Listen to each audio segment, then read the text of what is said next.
사도신경으로 신앙을 고백하시겠습니다.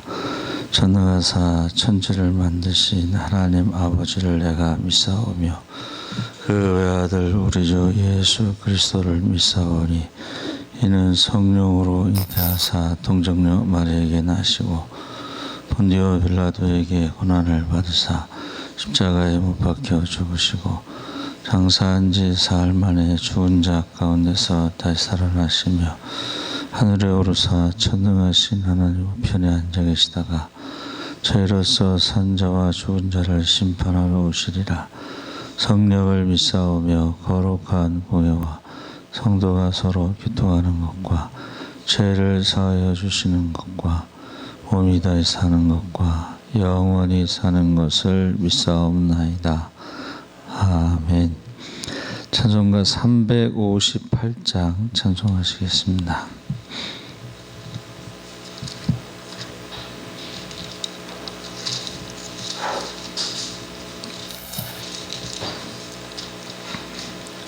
(358장) 1절 찬양하시겠습니다. 주의 진리 위에 십자가 군기 하늘 높이 들고서 주의 군사되어 용맹스럽게 찬송하며 나가세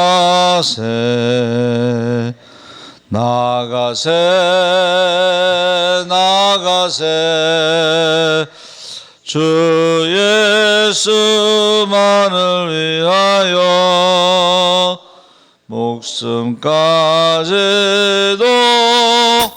바치고 싸움터로 나가세.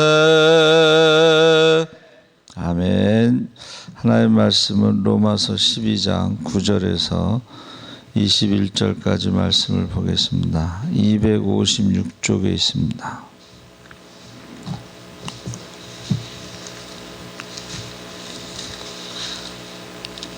로마서 12장 9절에서 21절까지 다 같이 읽겠습니다. 사랑에는 거짓이 없나니 악을 떠나고 선에 속하라. 형제를 사랑하여 서로 우애하고 존경하기를 서로 먼저 하며 부지런하여 게으르지 말고 열심을 품고 주를 섬기라. 소망 중에 즐거워하며 환난 중에 참으며 기도에 항상 힘쓰며 성도들의 쓸 것을 손대접하기를 힘쓰라. 너희를 박해하는 자를 축복하라. 축복하고 저주하지 말라. 즐거워하는 자들과 함께 즐거워하고 우는 자들과 함께 울라. 서로 마음을 같이하며 높은 데 마음을 두지 말고 도리어 낮은 데 처하며 스스로 지혜 있는 채 하지 말라. 아무에게도 악을 악으로 갚지 말고 모든 사람 앞에서 선한 일을 도모하라. 할 수 있거든 너희로서는 모든 사람과 더불어 화목하라. 내 사랑하는 자들아, 너희가 친히 원수를 갚지 말고 하나님의 진노하심에 맡기라. 기록되었으되 원수 갚는 것이 내게 있으니 내가 갚으리라고 주께서 말씀하시니라. 내 원수가 줄이거든 먹이고 목마르거든 마시게 하라. 그리함으로 내가 숯불을 그 머리에 쌓아 놓으리라. 악에게 지지 말고 선으로 악을 이기라. 아멘. 할렐루야. 좋은 아침입니다. 잘 오셨습니다. 감사합니다. 말씀의 제목은 사랑엔 거짓이 없나니. 사랑의 특성을 한마디로 하면 거짓이 없다는 것입니다. 그 이유는 사랑이라는 것이 인간이 가질 수 있는 가장 진실된 감정이고 인간이 행할 수 있는 가장 진실된 행동이기 때문에 특히 그리스도인과 사랑은 불가분의 관계가 있습니다. 그래서 우리가 믿는다고 할 때 그 믿음이요, 진실이라는 뜻인데 우리가 주님 앞에서 진실한 사람의 삶 속에는 사랑이 담기는 것이 당연한 것입니다. 그러니까 사랑에 거짓이 없다는 말은 전혀 진실하지 않은 사람이 진실된 것처럼 행동하는 것이 아니고 정말 진실해지는 거죠. 그래서 사랑이 사람을 감동시키고 사랑이 힘을 발휘하고 사랑이 기적을 낳는 것은 사랑이 진실된 것이기 때문입니다.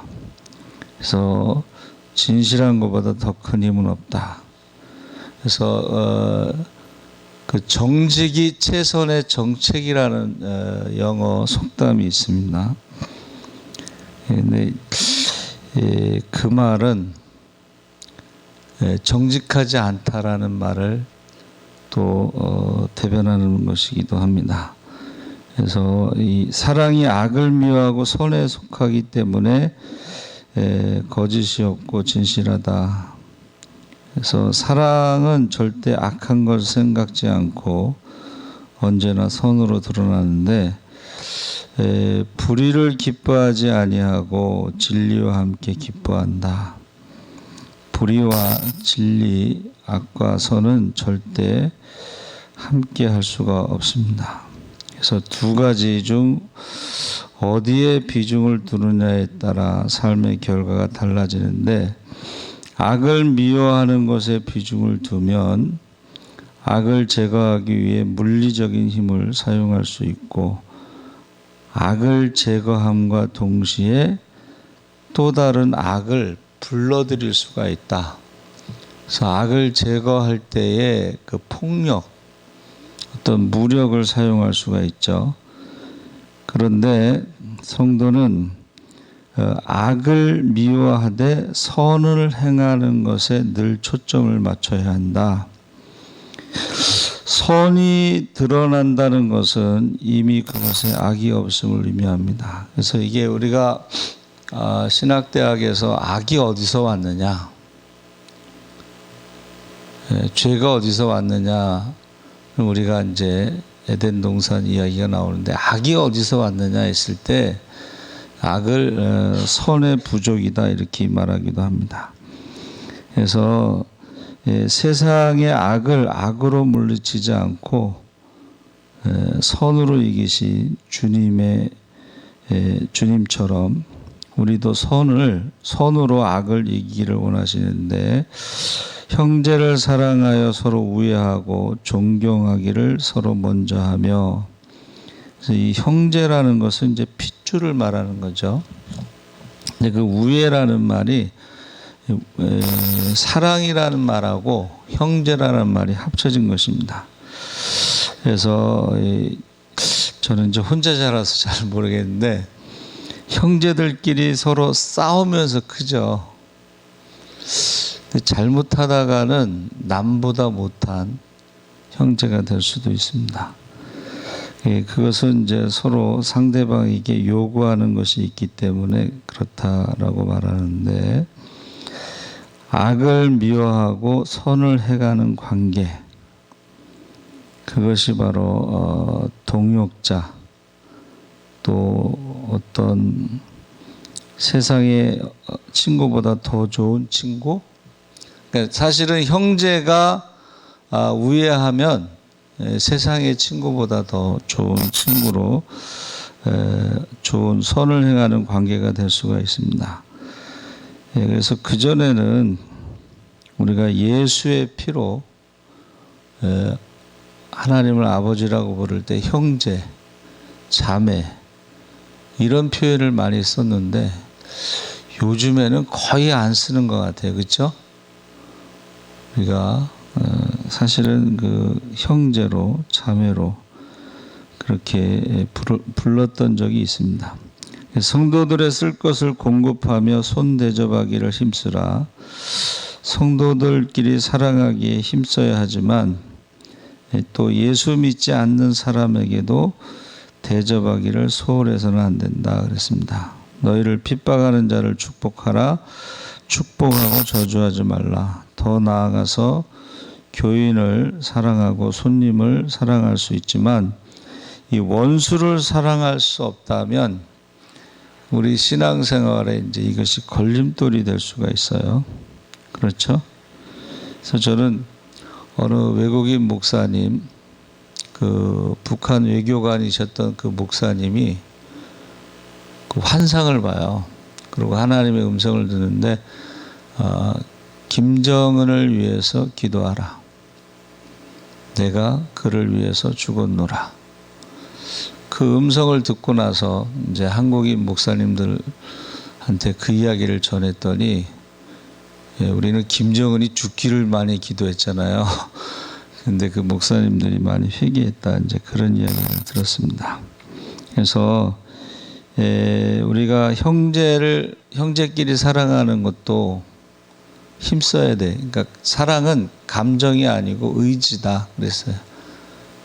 서로 다투면서 크는 것 같지만 사랑하기에 힘쓰듯이, 또 우리가 손님 대접하는 것도 힘쓰고, 더 나아가서는 원수를 사랑하고 축복하는 일에도 힘써야 된다. 악에게 지지 말고 선으로 악을 이기라. 악에게 지지 않는 것은 악한 일을 당할 때 악과 싸우는 것이 아니라 선하다고 생각하는 일을 행하는 것이라. 그래서 선으로 악을 이기는 것은 예수님을 영접한 사람들의 어떤 특징으로 성경은 말하고 있습니다. 그래서 너희가 친히 원수를 갚지 말고 진노하심에 맡기라. 예수님이 함께 하심을 믿는 사람은 하나님께 원수 갚는 것을 맡길 수 있습니다. 더 나아가서 내 원수가 줄이거든 먹이고 목마르거든 마시우라. 그 말씀에 순종하죠. 그러면 숯불을 그 머리에 쌓아 놓으리라. 제가 우리 학생들이, 처음 오는 학생들이 교회에서 막 전도 건빵 가지고 막 난리를 쳐놨어요. 그래서 이제 청소하고 이제 집에 보냈는데, 나중에 전화가 왔어요. 목사님, 저희가 잘못했어요.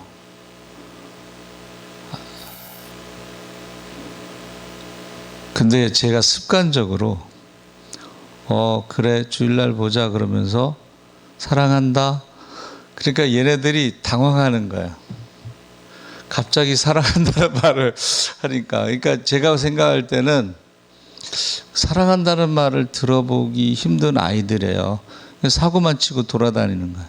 우리 교회만 온 게 아니고 다른 교회 가서도 그렇게 하고, 뭐 심지어는 교회에서 자다가 쫓겨나기도 하고 뭐. 근데 제가 이게 습관이 됐어. 입에 붙어가지고 사랑한다 그랬더니 당황하는 거예요, 애들이. 전화를 바꿔가면서 목사님, 저 잘못했습니다. 또 다른 애도 잘못했습니다. 계속 이제 이렇게 잘못했다고 해서 제가 사랑한다는 말을 계속 한 거예요. 그래서 제가 다른 데서는 들어보기 힘든 말을 우리가 사랑한다는 말을 하는 것이 참 좋다, 그런 생각이 들었습니다. 그래서 우리가 악에게 악을 갚지 말고 박해자를 축복하는 것이 우리 안에 거하시는 예수님께서 그런 사랑을 우리 안에 주셨다 그랬습니다. 그래서 거짓 없는 사랑을 하려면 이 사랑을 하며 살겠다고 결단한 성도들의 공동체가 필요하다. 그러니까 자기 혼자 하는 것보다 교회가 함께 기도하고 함께 사랑할 수 있는 공동체가 필요하다 그랬습니다. 그러니까 우리가 싸움을 혼자 하는 것보다는 함께 하는 것이 더 이길 수 있는 확률이 높죠. 그래서 사랑은 단순한 감정이 아니다. 여러분, 좋아하는 것과 사랑하는 것 어느 게 더 쉬울까? 보통은 좋아하는 것은 감정이고 사랑하는 것은 의지라고 그랬어요. 그러니까 감정에 우리가 맡기면은 사랑이 누군가를 위하는 것이 힘들지만 사랑의 결단, 의지, 이것은 우리가 하나님의 말씀에 순종함으로 감정이 따라오게끔 할 수 있다는 거예요. 예. 일단은 원수를 위해서 축복 기도를 하면 그 다음에 그를 좋아하는 감정이 따라온다. 그래서 사랑에 대해서 우리가 고린도전서 13장에 1절에서 3절까지는 사랑의 필요성에 대해서 말씀하고 4절에서 7절까지는 사랑의 본질에 대해서, 사랑은 오래 참고 사랑은 온유하며 투기하는 자가 되지 아니하며 자랑하지 아니하며 교만하지 아니하며. 그래서 우리가 그 노래를 할 때의 그 1절은요, 여자들이 해야 되는 사랑에 대해서 노래하고 있다.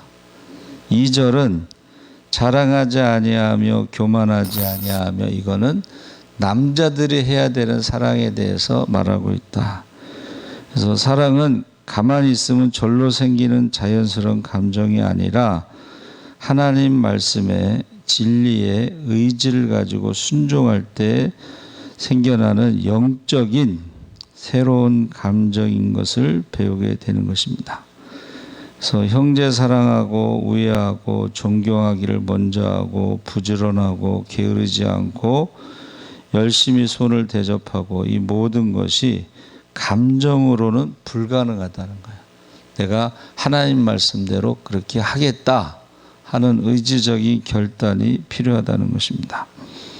그래서 조금만 생각해 보면, 자, 우는 자들과 함께 우는 것보다 즐거운 자들과 함께 즐거워하는 것이 더 어렵다는 것을 우리가 알 수가 있습니다.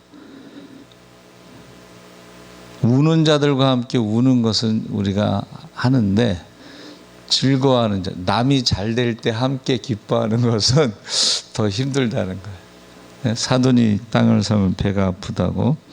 그래서 우리는 감정의 동물이지만, 감정에 이끌릴 수밖에 없지만, 예수 믿는 사람은 감정에 이끌리는 사람이 아니라 진리로 말씀대로 순종함으로 그 감정을 이끌고 가야 된다. 감정에 순종하는 사람이 아니라 진리에 순종하는 사람이다. 그래서 진리에 순종하기 위해서 의지의 결단을 해야 되는 사람이다 그랬습니다. 그래서 진정한 사랑이 무엇이냐면 감정적인 취향이 아니고 어떤 대상을 향한 진리를 기준으로 대하는 태도다 그랬어요. 말씀을 가지고 그 사람을 대하는 태도. 그래서 죄는 미워하지만 죄인은 불쌍히 여기는 마음. 그러니까 죄와 죄인을 구별해서 죄에 대해서는 그것을 미워해야 되지만 그 죄를 지을 수밖에 없는 연약한 인간에 대해서는 불쌍히 여기는 거예요. 그러니까 우리가 부모들이요, 자녀들이 잘못하잖아요. 그럼 불쌍히 여기잖아요. 예? 어쩔 수 없는 거기에서 헤어나지 못하는. 그래서 제가 가끔 말씀드렸는데, 우리 외사촌 형님이 술만 먹으면 그냥 난리를 쳐요. 사람들이 막 욕해요. 흔히 말하는 개차반이다. 근데 제가 이제 생각을 해봤어요. 왜 저럴까? 근데 그 첫 번째 형수 사이에 딸을 낳는데, 그 외숙모가 착한 사람이에요. 근데 그 며느리하고 이혼을 시키고 그 딸을 입양을 보냈어요. 이게 제정신이겠어요? 평소에는 가만히 있다가 술만 먹으면 폭발하는 거예요. 그래서 우리가 인공지능 시대에 위기감을 느낀다. 어느 철학교수의 강의인데, 수천 명이 수년 동안 해야 될 문제를 인공지능은 몇 초 만에 해결해요. 답을 계산할 수가 있어요. 그 위기감을 느끼는데, 하나님이 우리에게, 사람에게만 주신 것이 두 가지가 있다는 거예요. 인공지능이 할 수 없는 것, 사람에게만 주신 것. 그 첫 번째가 질문입니다. 인공지능은 질문을 못한다 그래요. 그러니까 제가 좀 전에 말씀드린 것처럼 왜 술만 먹으면 개차반이 될까? 인간만이 할 수 있는데 첫 번째 부인하고 이혼하고 그 딸을 입양 보냈으니까 그 속이 어떻겠어요? 그 질문하는 거. 근데 지금 안 믿는 사람들은 그게 질문이고 우리는 하나님이 믿는 사람들에게 주신 것은 기도예요. 기도. 그러니까 하나님에게 물어보는 게 기도입니다. 그러면 하나님께서 응답하시죠. 두 번째, 인간에게만 준 것이 바로 사랑이다. 그 사랑, 그게 뭐냐면 상대방의 아픔에 공감하는 거라는 거예요. 인공지능은 상대방의 아픔에 공감을 할 수가 없다는 거예요. 세 번째로는 인간은 그 상대방의 아픔에 공감할 뿐만이 아니라 그 사람의 아픔을 돕기 위해서 희생한다는 거예요. 이거 인공지능은 희생을 못한다는 거예요. 그래서 2000년이 되면서 새로운 밀레니엄이 되면서 많은 사람들은 미래에 대해서 공상 영화를 만들 때 천재 감독 스필버그는 전쟁 영화를 만들었어요. 라이언 일병 구하기.